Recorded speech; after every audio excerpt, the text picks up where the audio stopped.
Para você que está aqui a primeira vez, só lembrando, terminamos a live vai para o meu canal do YouTube, tá? Só para você lembrar.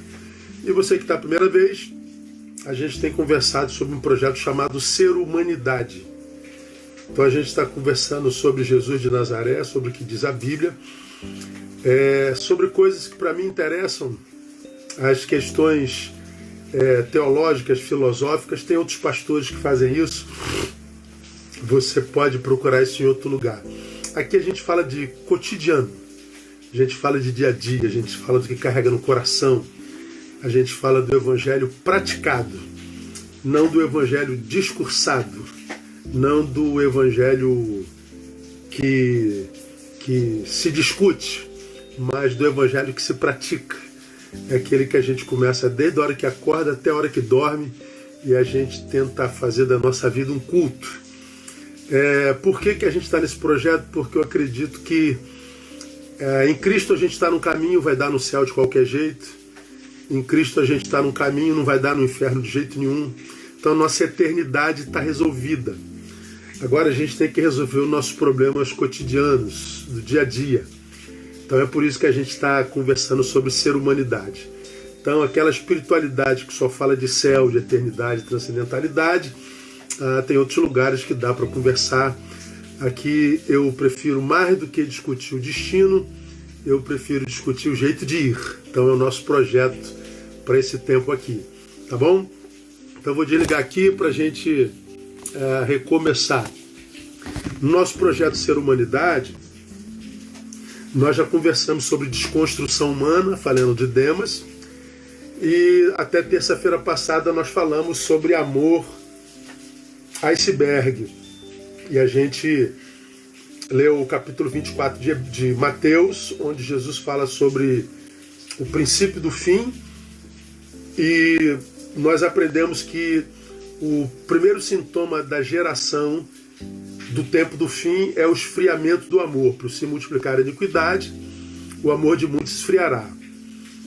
Esse esfriamento de amor traria um monte de consequências na sociedade. Distúrbio da personalidade, desvalorização da vida, distúrbios emocionais, distúrbios sociais, escassez, distúrbios geológicos, distúrbios relacionais, perseguição e dissimulação espiritual. Falamos sobre cada um deles. Então você que não ouviu, passa lá no site, no YouTube, para você ouvir. Então, falamos sobre o primeiro sintoma, que é o amor esfriado, e as consequências, sequelas na sociedade. Depois nós falamos que, para quem deseja manter viva a chama do amor, a luta deve ser contra a iniquidade. Falei que iniquidade é anomia, não é? É viver uma vida desregrada, sem limite, invasiva, sem subjetividade e tudo mais. E falamos sobre a palavra esfriará. Por se multiplicar a anomia, o amor de muitos esfriará. A palavra esfriar é a palavra psiquetai. Psiquetai. Nós falamos que psiquetai é soprar. O amor de muitos esfriará como? Como quem sopra uma vela. A chama vai se apagando lentamente até que ela inexista. E nós falamos que a palavra psiquetai é da mesma raiz da palavra psique. Então, se o que esfria o amor é um sopro, esse sopro se dá aqui, ó. Por que aqui? Porque a Bíblia diz que a fé vem pelo ouvir a palavra de Deus. Então ela acontece aqui, ó. Então quem quer apagar a fé, sopra aqui também. Então nós falamos que quando a gente conversa sobre batalha espiritual, todo cristão deveria entender que, sobretudo, quando se fala em batalha espiritual, se fala de uma batalha que acontece no campo das ideias. E sempre foi assim desde o Éden. Deus disse, certamente morrereis. Vem a serpente e diz, certamente não morrereis. Aqui, ó, duas verdades. A mulher optou pela verdade da boca da serpente. Deu no que deu até hoje. Então, todos os que esfriaram no amor e virão a esfriar no amor, esfriarão por causa do que acontece aqui. Nós falamos sobre isso detidamente, tá bom? Esse de terça-feira passada precisa ser ouvido. E nós falamos que para lutar contra essa iniquidade que esfria o amor, a gente faz isso manutenindo nossa humanidade. E humanidade é manutenida em nós através de relações com seres humanos dentro dos quais ainda existe um ser humano. Se você se relaciona só com um religioso, que perdeu a humanidade depois da conversão, um fanático, um antissocial, um verborrágico, mas que no peito não pulsa amor, graça, solidariedade, generosidade, ou seja, não é um ser humano como Jesus, não tem jeito, você pode estar dentro da igreja todo dia, vai ver o seu amor esfriando. E hoje a gente vai continuar, irmão, começando a falar sobre 1 Coríntios capítulo 13. 1 Coríntios capítulo 13 é um texto que a gente conhece muito bem, fala sobre a suprema excelência do amor. E a gente começa falando sobre 1 Coríntios capítulo 13, respondendo a alguém que perguntou assim, ó, pastor, por que eu tenho que amar? Eu não acho que eu tenho que amar. Por que eu tenho que amar? Eu não quero amar, se eu quiser odiar, eu odeio, se eu quiser ser indiferente, eu sou. Por que o amor tem que ser o sentimento padrão? Não tem que ser. Então, quando eu ouço palavras como essa, a gente só pode ouvir nessa pós-modernidade, na transmodernidade, onde a Bíblia já não é mais regra de fé e prática para nada. Como eu falei na semana passada, a Bíblia diz uma coisa, mas eu acho outra, então eu fico com o que eu acho. Entende? Hoje é muito comum, é quase regra a gente ouvir uma coisa como essa. Eu acho que não tem mais como mudar isso. Como eu falei, nós vivemos o tempo da pós-verdade, e o tempo da pós-verdade é o tempo da auto-verdade.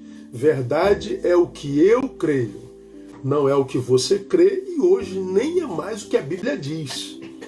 Então cada um lê a Bíblia a partir do que habita seu coração. Hoje é muito difícil você ver um cristão moderno, um cristão mais para frente, que abra mão da sua vontade, do seu achismo, para simplesmente se submeter ao que diz a palavra. Então a gente vai dando um jeitinho na interpretação da palavra, a gente vai cortando aqui, cortando ali, a gente diz que isso a gente vai adaptando a palavra à nossa ideologia, e daqui a pouco a palavra está do nosso jeito. Então cada um tem a palavra de Deus segundo a sua vontade.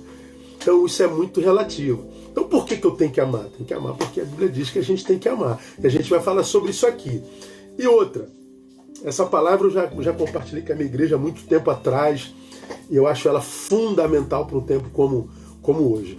Quando eu ministrei essa palavra alguns anos atrás, eu comecei ministrando essa palavra em função de uma irmã querida, está conosco até hoje, que marcou um horário comigo, sentou no meu gabinete, e ela estava muito ferida, ela estava muito magoada, e ela disse, pastor, definitivamente eu desisti de amar, eu não quero mais saber de amor, do amor, desisti do amar, acabou.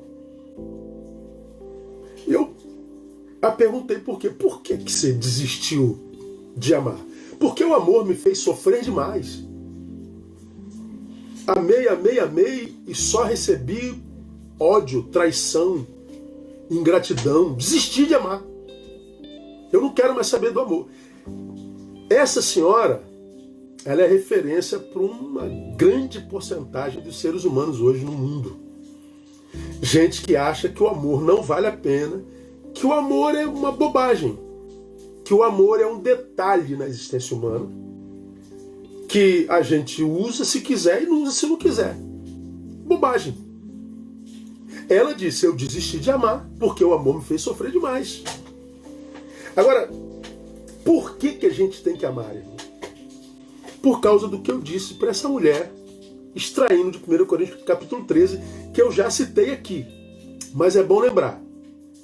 O texto diz assim, ó, ainda que eu falasse a língua dos homens e dos anjos e não tivesse amor, seria como um metal que soa ou como um símbolo que retine.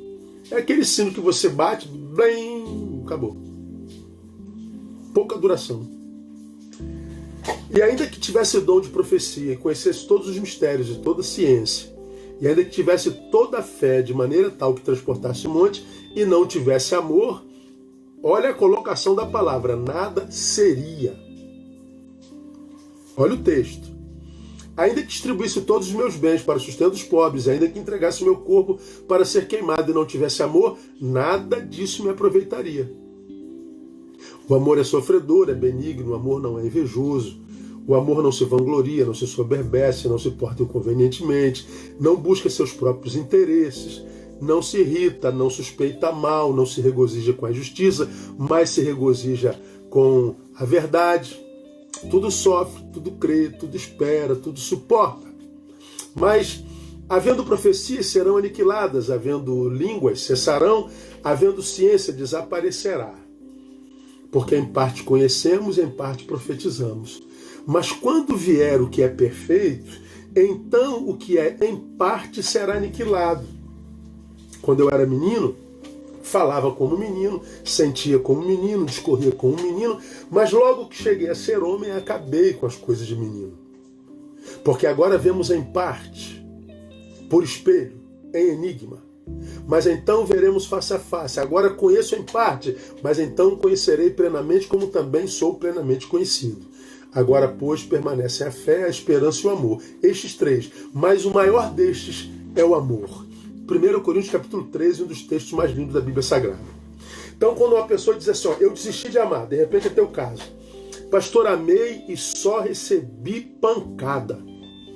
O amor não me serviu de nada, só me trouxe dor. Desisti de amar. Pois bem, o texto está dizendo o seguinte, se não tiver amor, nada serei. Está falando sobre o ser, não é sobre o fazer. Ele está dizendo, se eu não tiver amor, nada serei. Ou seja, nós somos enquanto amamos. Portanto, como eu tenho dito repetidamente, a gente não morre quando a morte chega, a gente morre quando o amor se vai. Eu não morro quando a morte chega, mas quando eu perco a capacidade de amar. Porque o texto está dizendo, ainda que eu faça muito. Língua dos homens e dos anjos, vou falar sobre isso já já. Conheça profecias e tenha todos os dons. Distribua meus bens para o sustento dos pobres, ainda que eu entregue meu corpo para ser queimado. Ou seja, eu estou produzindo, estou fazendo muito, fazendo o que é pertinente, o que é lindo, mas tem amor no peito? Não. O que você faz não vale nada. Você continua não sendo nada. Nada serei. Então, Paulo está dizendo que nós somos enquanto amamos. Então, por que eu tenho que amar? Porque quando eu desisto do amor, eu morri. Agora eu não vivo mais, eu existo. Há uma diferença abismal entre viver e existir. Viver é mais do que estar vivo. E nós já falamos sobre isso numa outra live lá atrás, quando eu fiz Provérbios, quando a gente falou sobre a questão do suicida. Por que o cara se mata? Porque ele quer morrer? Não. Porque ele quer viver e não consegue. O suicida ensina o quê? Que pior do que morrer é não viver. Ele quer viver, mas não consegue. Então ele prefere morrer. Por quê? Porque morrer é menos pior do que não viver.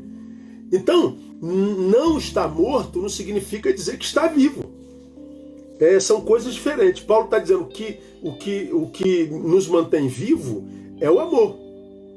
Eu desisti de amar. Então tu morreu, você morreu. Agora você é um corpo que anda. Você é um corpo que pulsa. Mas você não conseguirá mais extrair da existência, na existência, alguma coisa que gere plenitude em você. Daqui vem as lições que eu quero compartilhar com vocês nesse período que a gente vai passar junto nessa quinta e nas outras duas, na outra semana e mais uma, 4 encontros daqui para lá. Então o que a gente aprende mais a respeito do amor nesse lindo texto de 1 Coríntios capítulo 13. Primeiro, que o que transforma a nossa existência em vida, portanto, não é o que a gente faz fora, é o que a gente carrega dentro. O que transforma a minha existência em vida não é o que eu faço fora, é o que eu carrego dentro. Então, o texto que nós acabamos de ler, os 3 primeiros versículos, ainda que eu falasse a língua dos homens e dos anjos. Como é que eu interpreto isso aqui, irmão? Ele usa coisas absolutamente importantes e indispensáveis.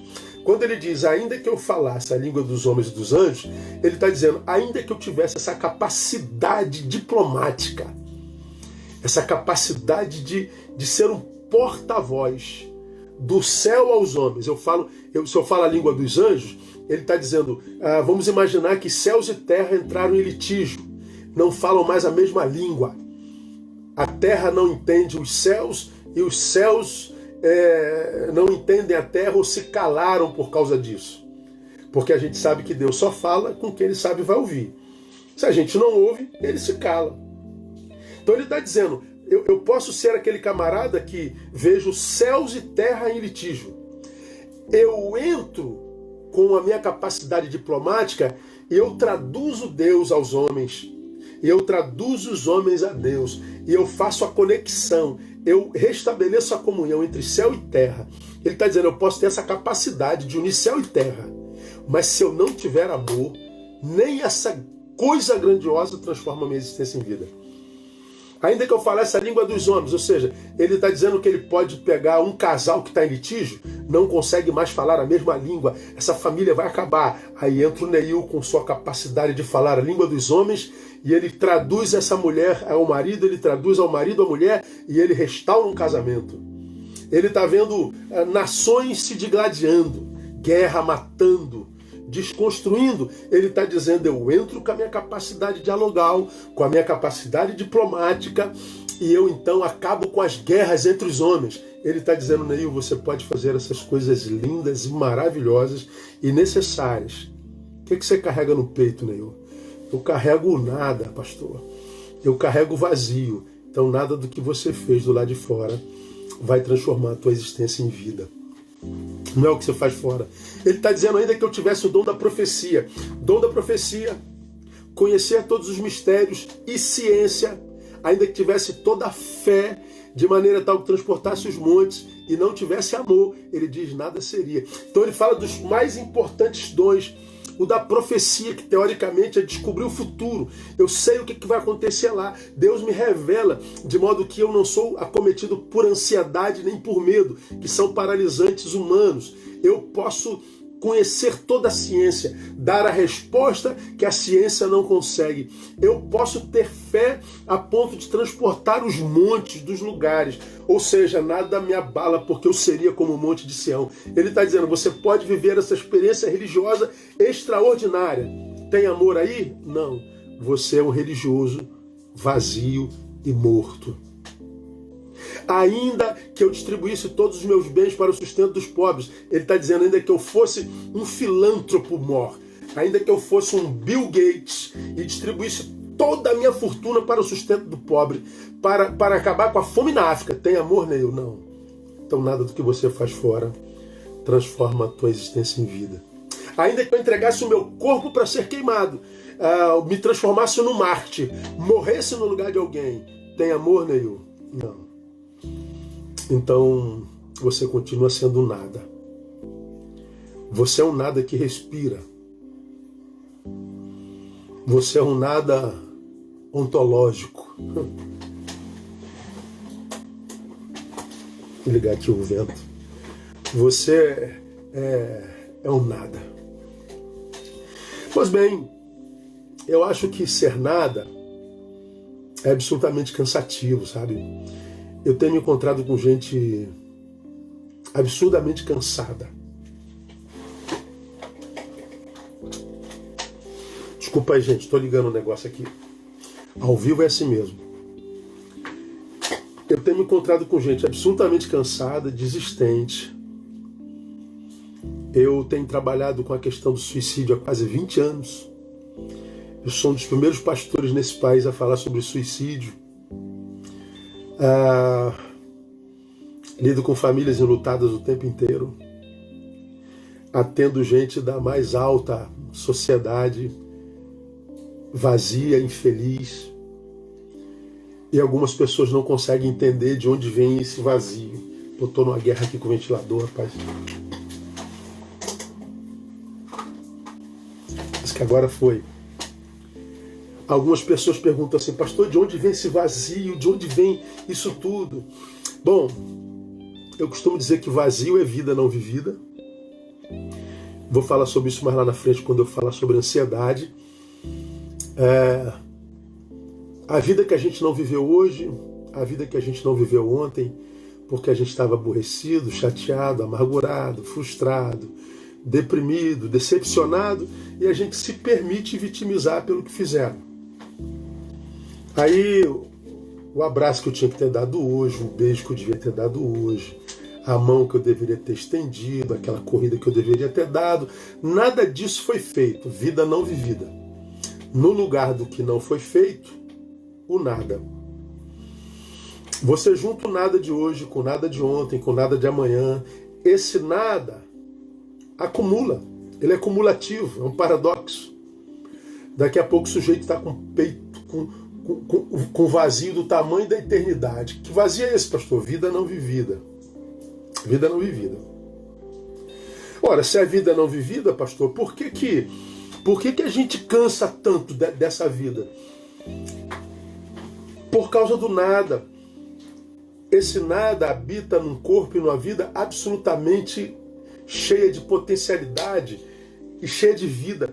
Você tem energia, o nosso corpo é energia, o nosso talento é energia, nossa vida é energia. E quando essa energia ela está em estado de normose, ela está em estado de inércia, isso gera angústia, potencial não desenvolvido. Administrar esse nada é cansativo demais, porque você devia estar em movimento, você devia estar em atividade, você devia estar produzindo para o seu bem e para o bem de alguém, porque a vida não espera quem desistiu dela. A vida não tem piedade de quem desistiu dela. A vida não é boa para quem não é bom com ela. Se você não é bom com a vida não te retribui com bondade. Ela não é boa, ela só é boa para quem é bom com ela.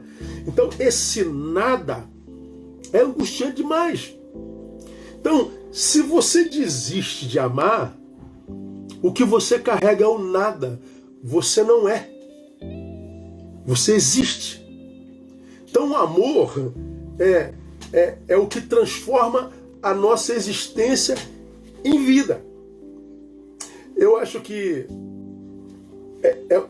nós vivemos um tempo onde tem tanta gente abrindo mão do privilégio de manutenir as riquezas que tem dentro.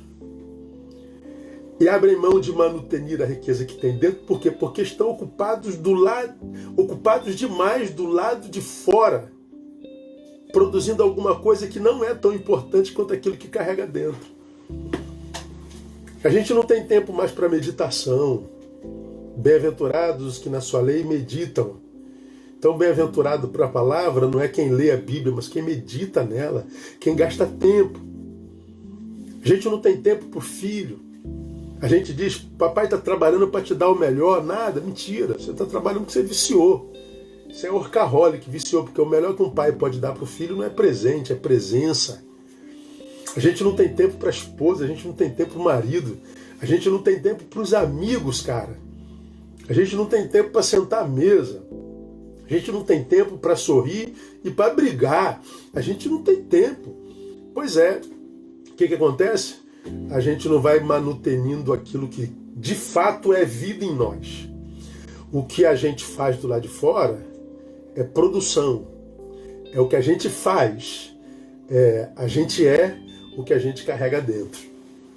Eu gosto muito de uma ilustração de um executivo que deixou o seu trabalho quando ele recebeu uma cartinha da sua filha de 11 anos, contando para ele de 10 anos tudo que ele nesses 10 anos perdeu na vida dele, na vida dela. Acho interessantíssimo essa colocação. Eu não sei mostrar isso aqui no coisa, mas depois você joga aí no teu telefone: executivo se demite após receber carta da filha de 10 anos com lista das coisas que ele já perdeu na vida dela. Quando ele recebeu essa palavra, esse cara se chama Mohamed El-Erian. Ele, até o início da década, de 2010 para cá, ele era conhecido como guru de investimento. Ele era o CEO, o líder maior da PIMCO, apontado como um dos 22 mais bem-sucedidos empresários do planeta. Ele recebeu essa cartinha da filha e ele ficou absolutamente chocado. Ele administrava uma empresa que tinha lucro aproximado, diz lá a reportagem, de 2 trilhões de dólares. Você sabe o que é isso? 2 trilhões de dólares. Ele dava tudo para a filha, ele dava a melhor educação, ele dava o maior conforto, ele dava proteção, ele dava tudo, mas ele nunca estava presente. Quando ela fez 10 anos, o que ela fez? Ela escreveu: olha, o primeiro dia dos pais você não estava, no dia do meu primeiro aniversário você não estava, minha mãe fez um bolo assim, fez um bolo assado, eu quando meu dentinho caiu você não estava, eu quando me formei no Jardim 3, mamãe fez uma festa, você não estava, aos 11 anos eu tive tal doença, você não estava, aos 8 anos eu conheci meu primeiro amiguinho e você não estava, aos 9 anos eu fui jogar futebol, ela fala, fui jogar futebol, você não estava.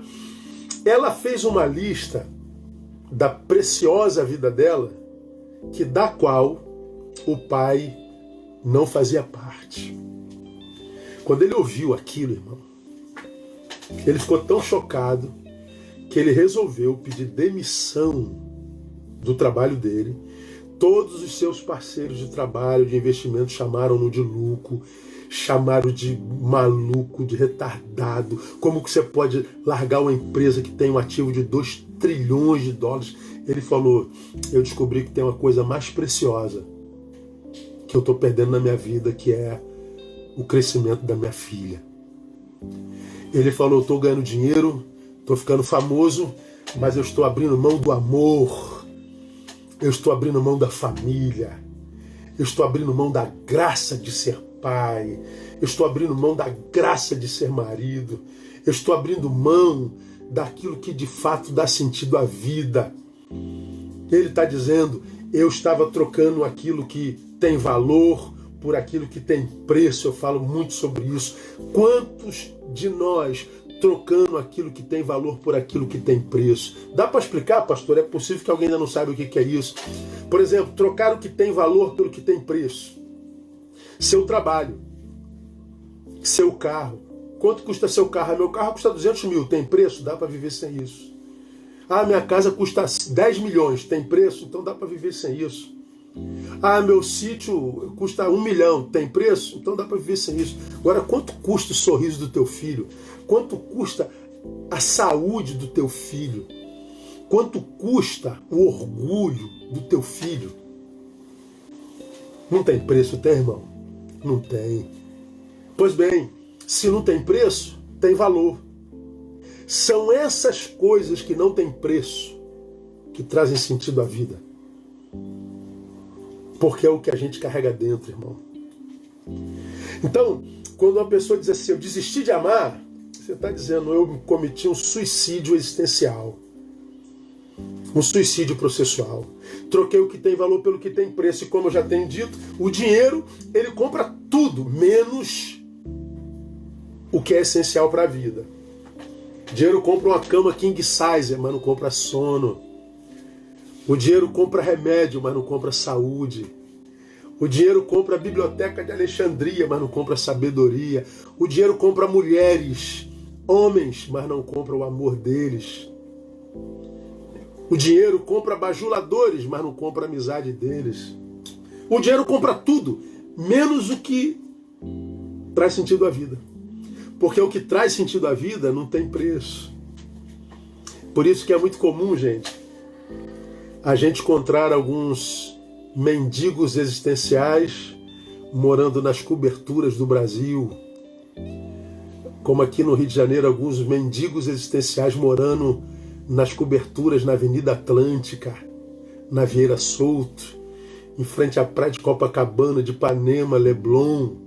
Mendigos existenciais morando em coberturas. Como a gente encontra alguns milionários morando nas favelas do Rio de Janeiro. Gente rica, mas muito rica, que mora nas comunidades pobres do Rio de Janeiro. Por que rica? Porque a verdadeira riqueza está aqui, ó. Está aqui. Dentro do peito. O que transforma a nossa vida, a nossa existência em vida, não é o que a gente faz do lado de fora, é o que a gente carrega do lado de dentro. Não é o que você faz, não é o seu trabalho, não é o seu dinheiro, não é a sua fama, não são os seus seguidores. É o que você carrega aqui, ó. Aqui, ó. Por que eu preciso amar, pastor? Porque eu tenho amor próprio. Eu vou dizer uma coisa para você aqui, bem particular, irmão. Eu sou de um temperamento colérico. A graça de Deus é que eu sou de temperamento bem transformado e equilibrado. Mas eu sou daquele cara que, como Pedro, arrancaria a espada e arrancaria o pescoço de alguém. Eu conheço o meu índice de maldade. Eu sei da minha capacidade de odiar. Eu sei da minha capacidade de produzir violência. Eu sei da minha capacidade de tratar com total indiferença. Eu sei de tudo isso. E eu acho que num tempo como o nosso, todos nós brasileiros principalmente, temos muita razão para odiar, sabe? A gente pode enumerar as razões que nos fazem odiar pessoas, odiar políticos, odiar autoridades, odiar. A gente tem muita razão para odiar. A gente tem muita razão para apertar o botão do dane-se, não é verdade? Ah, que se dane! Quer saber? Ó, indiferença. Nós temos muita razão para transformar nosso coração em pedra. Aqui ninguém entra mais, não vai me machucar mais não. Eu vou virar um homem pedra, vou virar o coisa. Temos razão para isso. Mas o convite do Evangelho é para abrir mão da razão e continuar amando. Pastor, eu fui muito ferido. Eu prefiro amar e ser ferido do que nunca ter tido o privilégio de amar. Porque quem nunca teve o privilégio de amar não conhece o que é vida. Por isso a vida dos outros não tem valor. Mas é mais danoso ser o traidor do que ser o traído. Eu prefiro ser traído do que trair. Eu prefiro ser apedrejado do que pedrejar. Eu prefiro sofrer a ingratidão do que ser ingrato. E hoje nós vivemos num mundo de ingratos, no mundo de traíras, no mundo de gente odiosa, no meio de corrupção. E a razão e a lógica diz, Neil, blinda teu peito. A lógica e a razão nesse país diz, odeia, quebra tudo. A palavra diz, ama. Por que eu tenho que amar, pastor? Porque a minha vida é vida por causa do amor que me habita.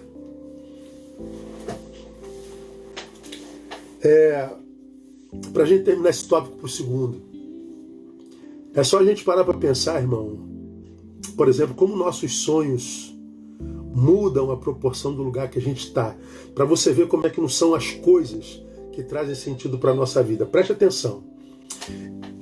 Vamos imaginar que, como eu, você está em casa. Vamos imaginar que, como eu, você está com as suas contas pagas. Vamos imaginar que nós sonhamos em ver logo essa pandemia acabando e todos nós estamos assim, pô, quando acabar eu vou fazer uma viagem, vou para serra, vou para uma montanha, uma casa que tenha lareira, onde tem uma boa bebida, uma boa comida, ou então eu vou para a praia, vou para o exterior. Olha os sonhos. Nossos sonhos, porque nós estamos neste lugar, é a serra, a casa de praia, o exterior. Isso é o sonho. Para nós isso seria felicidade agora. Mas vamos imaginar que, diferente de nós, tem alguém que no mês passado sofreu um acidente automobilístico e fraturou a 7ª vértebra e teve a notícia que ficou paraplégico. E ele está acamado e mexendo só a cabeça. Da cama de um hospital paraplégico, o que seria felicidade para esse homem? Ir para o exterior? Ir para uma cabana de serra? Ir para uma casa de praia? Não. Felicidade para ele era só ficar em pé, mais nada.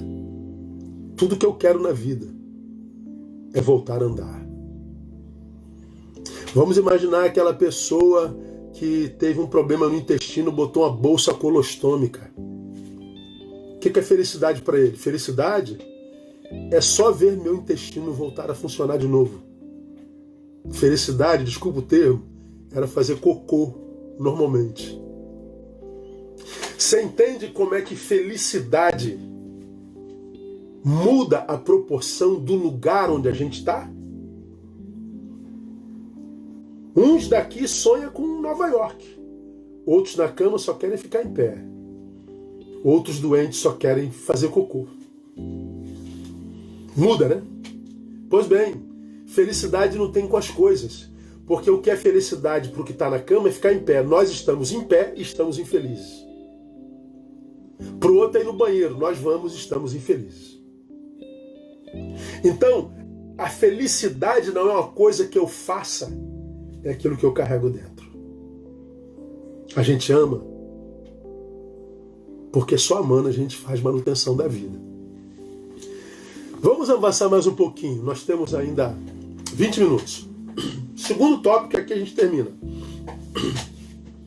Por que eu e você devemos amar? Porque é o amor que nos livra do pior de nós. É o amor que me livra do pior de mim. É o amor que nos livra da nossa pior versão. É o amor que nos livra daquele ser destrutivo que a gente pode ser. É o amor que nos livra daquele ser diabólico que a gente pode ser. É o amor que nos livra da desgraça que a gente pode ser pra gente. É o amor que me livra do pior de mim. Onde é que está isso na Bíblia, pastor? O amor é sofredor, o amor é benigno, não é invejoso, o amor não se vangloria, não se ensoberbece, não se porta inconvenientemente, não busca seus próprios interesses, não se irrita, não suspeita mal, não se regozija com a justiça, mas se regozija com a verdade. O que o texto está dizendo a respeito do amor? O amor não é sofredor. E nós? Nós não suportamos sofrimento. A gente não aguenta sofrimento. O sofrimento faz a gente murmurar. O sofrimento faz a gente xingar em vez de adorar. O sofrimento faz a gente coitadista. O sofrimento arrefece nossa fé. A gente acha que Deus não é bom. Pois bem, a gente não nasceu para o sofrimento. A gente não tem capacidade de sofrimento. Agora, quando o amor me habita, ele diz, esse amor me capacita para o sofrimento. A gente suporta sofrimento à proporção do quanto a gente ama. O sofrimento não age no sujeito à proporção do seu tamanho. Porque tem gente que quer morrer porque a unha encravou e tem gente que quer viver estando com câncer terminal. De onde vem a nossa capacidade de suportabilidade? De onde vem a nossa capacidade de suportar antagonismos? Vem da nossa capacidade de amar. Qual é a tua capacidade de amar? Tanto maior será a sua capacidade de suportar sofrimento. Ninguém pode parar alguém cujo amor é seu trilho. O amor é benigno, nós não. Nós somos malignos. Jesus, uma vez falando aos seus discípulos, disse assim, ó, se vós, sendo maus, sabeis dar coisas boas aos vossos filhos, quanto mais vosso Pai Celestial. Se vós, sendo maus, nós somos seres caídos, nós somos seres antagônicos. Hoje a gente ama, amanhã não ama mais. Hoje a gente quer muito, amanhã a gente despreza. Hoje a gente dá, amanhã a gente toma de volta. Um dia a gente quer viver 200 anos, outro dia a gente quer morrer. A gente sofre com o sucesso alheio. A gente tem sentimentos mesquinhos. Para alguns admitidos, para outros absurdamente não admitidos. Mas há um ser em nós que se alegra com o fracasso alheio. Há um quê de malignidade em nós. Tiago diz que a nossa língua é inflamada pelo inferno. É a nossa versão maligna. Como que eu venço essa malignidade que me habita? Porque a Bíblia diz que é o que sai de mim que me contamina. Quando eu produzo veneno tentando matar alguém, sou eu que morro. Portanto, a gente vê aí suicídios existenciais acontecendo o tempo inteiro. Em rede social, então, irmão, é suicídio processual o tempo inteiro. Toda vez que você critica alguém, amaldiçoa alguém, fala mal de alguém, toda vez que você se mete onde você não foi chamado, toda vez que você dá uma opinião que não tem cunho de verdade, é um achismo seu, você está lançando veneno que vai voltar para você lá na frente. O silêncio é um ótimo remédio. Vivemos na sociedade doente por quê? Porque ela é maligna, ela é peçonhenta. E por que é maligna, é peçonhenta? Porque o amor está esfriando. O amor não é invejoso. Nós somos o cúmulo da inveja. Cúmulo da inveja. Tem gente de quem a gente fala mal e diz que é porque há um mal nele, mas não porque a gente tem inveja mesmo. Pessoas têm inveja da sua inteligência, pessoas têm inveja do seu cabelo, pessoas têm inveja da sua voz, do seu casamento. Pessoas têm inveja da sua intimidade com Deus. Quando eu falo de pessoas, eu falo de você. Pessoas sentem isso por nós e nós sentimos por pessoas. Inveja. O amor não se vangloria. Nós, misericórdia. A gente come sardinha, rota caviar. A gente aumenta tudo. A gente tem uma visão superlativa de nós. A gente quer sempre mostrar ser mais do que o que de fato é. Por isso essa competição insana que a gente vê em todo lugar. O amor não se ensoberbece. Nós somos a soberba em pessoa. O amor não se porta inconvenientemente. Ou seja, o amor me capacita para viver cada sentimento no seu lugar correto, porque há tempo de abraçar e deixar de se abraçar, há tempo de sorrir, há tempo de chorar, há tempo de ir, há tempo de voltar, há tempo de silenciar, há tempo de falar, há tempo de subir, de descer, há tempo de começar, há tempo de acabar. A Bíblia diz que há tempo para todo propósito debaixo do céu.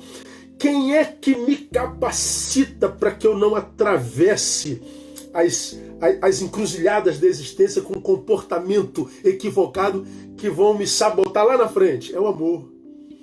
O amor me dá esse discernimento, esse insight. Hora de falar, Neil, falo. Aí quando você fala, joia, abençoou. Hora de calar, Neil, eu calo. Você não jogou querosene no fogo. Porque há muita gente que fala na hora de calar, há muita gente que cala na hora de falar. E amarra a vida toda, a vida está toda embaraçada. O amor não busca seus próprios interesses. Nós somos o cúmulo da busca do seu autointeresse. É o egoísmo. O amor não se irrita. Nós estamos à flor da pele. Nós estamos iracundos. Parece que todos nós somos David Bennett. Há um monstro verde dentro de nós, pronto para estourar e dizer, Neil, mata. Porque nós estamos cheios de indignação, nós estamos irritados, nós estamos impacientes, nós não sabemos esperar mais um segundo, a gente não sabe mais lidar com não, a gente não sabe mais ser contrariado, a gente não sabe mais nada, estamos irritados. O amor não suspeita mal. Nós não acreditamos em ninguém. Duvidamos de todo mundo. questionamos tudo e todos. Tudo e todos. O amor não se regozija com a injustiça, mas se regozija com a verdade. Nós não. A única verdade que a gente gosta é aquela que a gente conta ou aquela que não nos contraria. É aquela que, quando contam para nós, autentica nosso status quo. Mas quando a verdade que dizem para nós nos reprova, aí aparece o ser irritado. Aí aparece o ser que se ensoberbece. Irmãos, nós somos o nosso próprio diabo, se não houver amor em nós. E vou dizer mais. Quando Jesus diz, se alguém quer vir após mim, querer, ele está dizendo, não basta querer. Tem que negar a si mesmo, ou seja, tem que botar esse si mesmo no seu devido lugar. Porque se você não negar esse si mesmo, o meu amor não entra. E se meu amor não entrar, esse si mesmo se torna teu diabo. Ele te mata, te rouba e te destrói. Não existe regra sem exceção. Mas eu não temo em errar, em admitir, em chutar, de que 99% das pessoas que não estão vivendo uma vida que vale a pena ser vivida, que reclamam da vida, que acusam a Deus de abandono, que acusam a vida de injustiça, 99% de quem vive uma vida que não presta por causa da sua própria postura diante da vida. Tributa a outro o culpado da sua desgraça, mas 99% deles engana-se. Nós somos a razão da nossa própria desgraça. E quando é que nós somos a razão da nossa própria desgraça? Quando a gente abre mão do amor. Quando a gente abre mão do amor, a gente se encontra com isso tudo aqui, ó. Com esse ser frouxo que não sabe sofrer, com esse ser maligno que nos habita, com esse ser invejoso que sofre com a ascensão alheia, com esse ser que se vangloria e se ensoberbece o tempo inteiro, que está competindo o tempo todo, quer vencer o tempo todo, não reconhece superiores, não reconhece gente que é maior, gente que é melhor, portanto perde essa gente preciosa, se encontra com esse ser inconveniente que não sabe colocar limite em si mesmo, se torna um ser egoísta que vive em busca dos seus próprios interesses, um ser iracundo, esse ser desconfia de todo mundo, inclusive da bondade de Deus, se encontra com esse ser que não tem intimidade com a verdade. Esse ser se chama si mesmo, que a gente só vence se tiver amor. É isso que o Paulo está dizendo aqui. A Bíblia nos ensina que a vida é dialética, não é? Diz que nós somos uma moeda de dois lados. O bem e o mal nos habitam. Está aqui, está dito aqui. Paulo fala sobre isso lá em Romanos capítulo 7. Ele diz assim, ó, caramba, falta 5 minutos. Porque eu sei que em mim, olha Paulo, isto é, na minha carne não habita bem algum. Com efeito, querer o bem está em mim, mas o efetuá-lo não está. Pois não faço o bem que quero, mas o mal que não quero, esse pratico. Então ele está dizendo que o bem e o mal me habitam. E nem sempre eu consigo fazer o bem que quero e nem sempre eu consigo deixar de praticar o mal que eu não quero. Ou seja, a vida é dialética. Mas ele está dizendo que essa luta que travamos dentro de nós, essa luta que Paulo lá em Gálatas diz entre carne e espírito, ela é uma luta que é absolutamente esgotante, cansa. Nós estamos cansados da guerra que nós travamos contra nós mesmos. Quem vence? A carne ou o espírito? Eu te digo quem vence. Vence quem ama. Carne e espírito lutando, Gálatas 5. Quem vence? Vence quem ama. É o amor, irmão. Me perguntaram uma vez, eu já falei isso algumas vezes, por que Deus não acaba com o mal na terra? Foi uma universitária. Eu falei, para Deus acabar com o mal na terra, teria que acabar com você, né, filha? Ou você é 100% bom, boa. Deus não acaba com o mal na terra, porque se fosse acabar com o mal na terra, ele teria que eliminar a humanidade, porque nós estamos contaminados por esse mal. É por isso que o mal na terra não acaba. Então, até o mal é produto do amor de Deus. E é o amor de Deus que nos livra do mal que nos habita. Para a gente terminar, por que você acha que tão costumeiramente nos vemos com vontade de desistir? Por que você acha que nós muitas vezes estamos com tanta vontade de chutar o balde, de sumir do mapa, de não ver mais ninguém e de dar outro rumo para a vida? Por quê? Porque a gente passa muito tempo em contato com essa pior versão em nós. Quando você lida com a sua pior versão porque abandonou o amor, a tua vida se torna um enfado. A tua vida se torna insuportável. Amar é uma questão de amor próprio.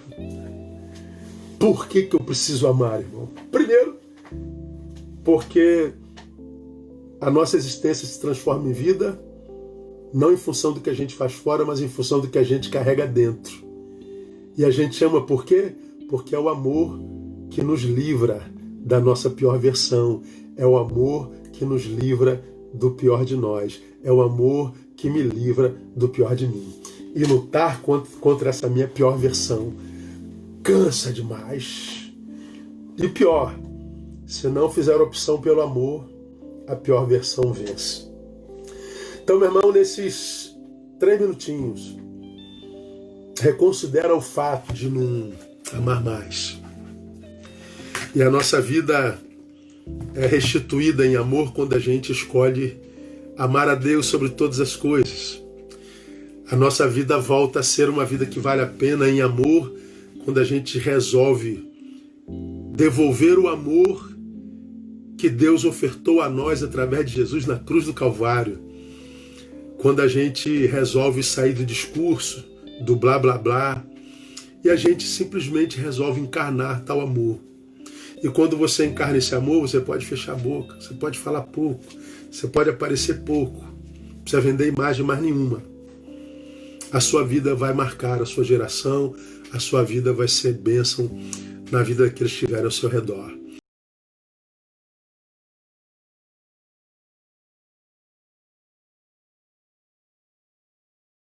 Esfrie, não permita que o seu amor vire um iceberg, porque a gente não morre quando a morte chega, a gente morre quando o amor se vai. Tá bom, amados? A gente volta na terça-feira que vem, permitindo o Senhor, e a gente volta a falar sobre esse capítulo. São 8 tópicos. A gente vai tentar falar 2 ou 3 por encontro, e aí a gente volta na próxima terça-feira. Daqui a algumas horas, esse estudo já vai estar lá no meu canal do YouTube. Se te abençoou, compartilha. Se te abençoou, printa aí essa tela e ouça essa palavra, compartilha com quem você ama, compartilha com quem você sabe desistiu do amor, compartilha com quem você sabe viu o amor esfriando, aquele que você viu que adoeceu, deprimiu. Compartilha a vida com ele. Eu tenho certeza que essa palavra vai devolver vida para muita gente, tá bom? Compartilha no teu stories e tudo mais. Daqui a pouquinho, no início da madrugada, vai aparecer lá, ó, Ser Humanidade. Arrasta para cima e você vai poder abençoar muita gente, tá bom? Deus abençoe, vamos orar e vamos dormir no nome de Jesus. Pai, muito obrigado por esse tempo precioso que passamos juntos. Abençoa essa multidão que está aqui, sobretudo aqueles cujo amor esfriou. Que essa noite seja uma noite de ressurreição, de vida e de significado. Nós oramos e abençoamos teu povo no nome de Jesus. Amém e amém. Deus abençoe. Até terça, permitindo o Pai.